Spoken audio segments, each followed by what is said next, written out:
নমস্কার বন্ধুরা, আজ আপনাদের সাথে মেথি শাকের দারুণ একটা রেসিপি শেয়ার করতে চলেছি। আপনারা যারা আগে কখনো মেথি শাক রান্না করে খাননি, একবার এই রকম ভাবে মেথি শাক বানিয়ে দেখতে পারেন। আশা করছি আপনাদেরও ভীষণ ভালো লাগবে। গরম ভাতে মেথি শাকের এই রেসিপিটা খেতে দারুণ লাগে।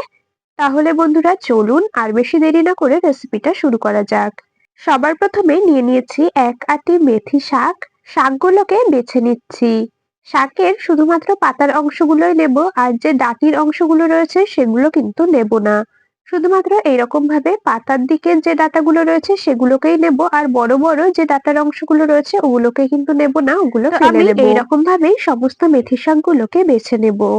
বন্ধুরা, আমি কাজটা করতে থাকি আর আপনারা অবশ্যই আমাকে এই সময়টা কমেন্টসে জানিয়ে যাবেন আপনারা কে কোন জায়গা থেকে আমার আজকের এই রেসিপিটা দেখছেন, তবেই না আপনাদের কমেন্টসে ধন্যবাদ জানাতে পারবো। এদিকে আপনাদের সাথে কথা বলতে বলতে দেখুন শাকগুলো আমার প্রায় বাছা হয়ে গেছে। ডাঁটাগুলোকে বাদ দিয়ে শুধুমাত্র পাতাগুলোকে বেছে নিয়ে নিয়েছি। আর এখন শাকগুলোকে পরিষ্কার করে কয়েকবার জল পাল্টে ধুয়ে নেব। শাক কাটার পর আর ধোবো না, কাটার আগেই কয়েকবার পরিষ্কার করে ধুয়ে নিতে হবে। তো এদিকে বেছে নেওয়া শাকগুলোকে পরিষ্কার করে বেশ কয়েকবার জল পাল্টে ধুয়ে নিয়েছি। এখন এগুলোকে কুচিয়ে কেটে নেব।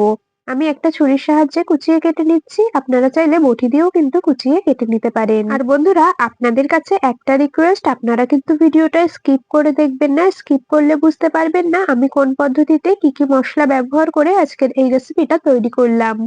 সঠিক পদ্ধতি আর সঠিক মশলার ব্যবহারে রেসিপিটা তৈরি না করলে হয়তো রেসিপিটা খেতে অতটাও ভালো লাগবে না। এদিকে সমস্ত শাকগুলোকে সুন্দর করে কুচিয়ে কেটে নিয়েছি।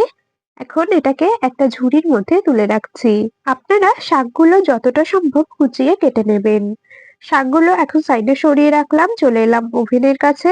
ওভেনে বসিয়ে দিয়েছি একটা কড়াই, আর তার মধ্যে অল্প কিছুটা পরিমাণে দিয়ে দিলাম জল। জলটা গরম হয়ে এসেছে, এখন এর মধ্যে কেটে রাখা শাকগুলোকে দিলাম।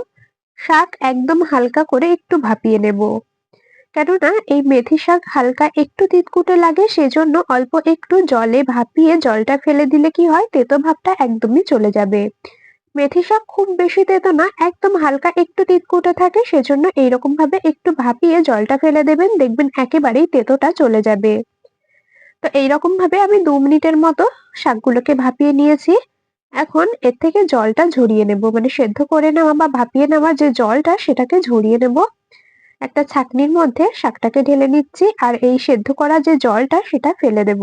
এই রকম ভাবে মেথি শাক রান্না করলে খেতে হয় দারুণ টেস্টি, আর একটুও তেতো লাগবে না এইভাবে যদি শাকটা রান্না করা হয়। তো জলটাকে আমি খুব ভালো করে ঝরিয়ে নিয়েছি, আর সেদ্ধ করা জলটাকে ফেলে দিয়েছি। এখন শাকগুলোকে সাইডে সরিয়ে রাখলাম। ওভেনে আবারও কড়াই বসিয়ে দিয়েছি, কড়াইটা গরম করে নিয়ে পরিমাণ মতো দিয়ে দিলাম সর্ষের তেল।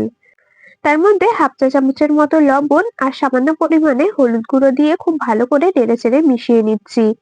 এখন এর মধ্যে দিয়ে দিচ্ছি কেটে রাখা বেগুন। আমি এখানে একটা মিডিয়াম সাইজের বেগুনের অর্ধেকটা বেগুন ঠিক এইরকম ভাবে ডুমো ডুমো করে কেটে নিয়েছি। কেটে পরিষ্কার করে ধুয়ে নিয়েছি বেগুনগুলো, আর এখন তেলের মধ্যে দিয়ে খুব ভালো করে ভেজে নেব। লবণ হলুদ দিয়ে বেগুনগুলো বেশ ভালো করে ভেজে নিতে হবে, যাতে ভাজতে ভাজতে বেগুনগুলো পুরোপুরি সেদ্ধ হয়ে যায়। তো এইভাবে বেশ খানিকক্ষণ কখনো গ্যাসের ফ্লেম মিডিয়ামে কখনো হাইতে দিয়ে দেখুন বেগুনগুলো ভেজে নিয়েছি।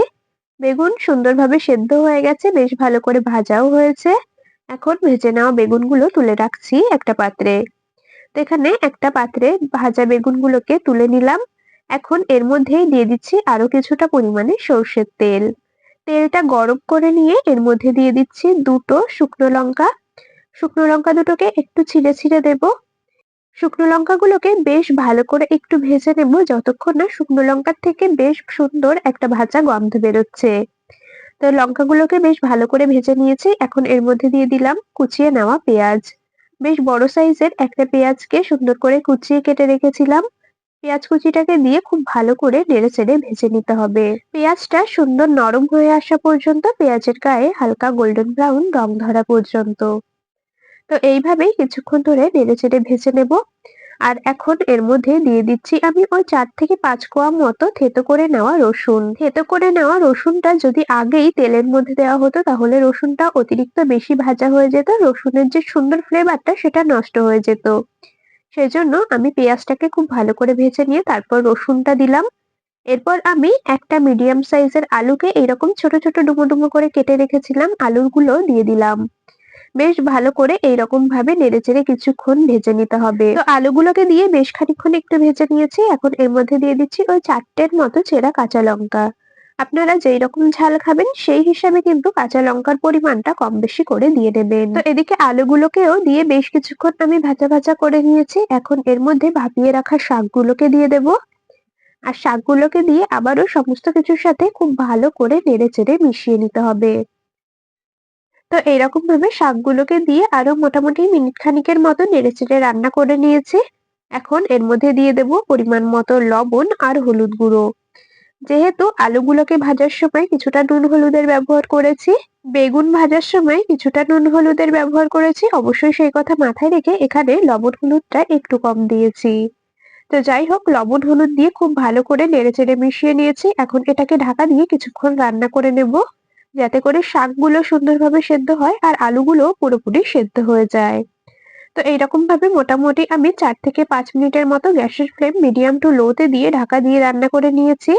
ঢাকনা খুলে নিলাম আর এখন কিন্তু শাক আর আলু সমস্ত কিছু খুব ভালো করে সেদ্ধ হয়ে গেছে। এখন এর মধ্যে ভেজে রাখা বেগুনগুলোকে দিয়ে দিলাম। বেগুনগুলো যেহেতু ভাজার সময় পুরোপুরি সেদ্ধ করে নেওয়া হয়েছে, সেজন্য বেগুন একদম রান্নার শেষে ব্যবহার করতে হবে। বেগুন দিয়ে আর বেশি সময় কিন্তু রান্না করব না, খুব ভালো করে একটু নেড়েচেড়ে মিশিয়ে নেব। তো এখন এর মধ্যে টেস্ট ব্যালেন্সের জন্য আমি হাফ চা চামচ দিয়ে দিচ্ছি চিনি। আর যেহেতু শাকটা একটু তিতকুটে হয়, সেজন্য অল্প পরিমাণে শেষে চিনি দিলে সেই তেতো ভাবটা একদমই চলে যায়। যদিও প্রথমে শাকটাকে ভাপিয়ে জল ফেলে দেওয়া হয়েছে, তবুও আমি শেষে সামান্য কিছুটা চিনি দিলাম যাতে শাক একেবারেই তেতো না লাগে। তো সামান্য একটু চিনি দিয়ে খুব ভালো করে নেড়েচেড়ে মিশিয়ে নিলাম। শাক রান্না আমাদের একদম কমপ্লিট হয়ে গেছে। গ্যাস অফ করে দিয়েছি। গরম গরম ভাতে মেথি শাকের এই রেসিপিটা খেতে অসাধারণ লাগে। একবার এইরকম ভাবে বাড়িতে মেথি শাক বানিয়ে দেখতে পারেন, আশা করছি আপনাদেরও ভীষণ ভালো লাগবে। গ্যাস অফ করে দিয়েছি আর এখন শাকের এই রেসিপিটা একটা পাত্রে নামিয়ে নিচ্ছি। বন্ধুরা, রেসিপিটা আপনাদের কেমন লাগলো অবশ্যই কিন্তু কমেন্টসে জানিয়ে যাবেন। যদি ভালো লেগে থাকে তবে ভিডিওটিতে একটি লাইক আর বন্ধুদের মধ্যে অনেক অনেক শেয়ার করে দেওয়ার অনুরোধ রইলো।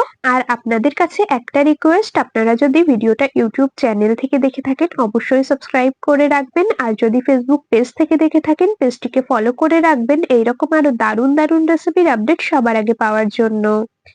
তাহলে আজ এখানেই শেষ করছি। আবার দেখা হবে পরবর্তী কোনো রেসিপির সাথে। ততক্ষণ সকলে ভালো থাকবেন, সুস্থ থাকবেন।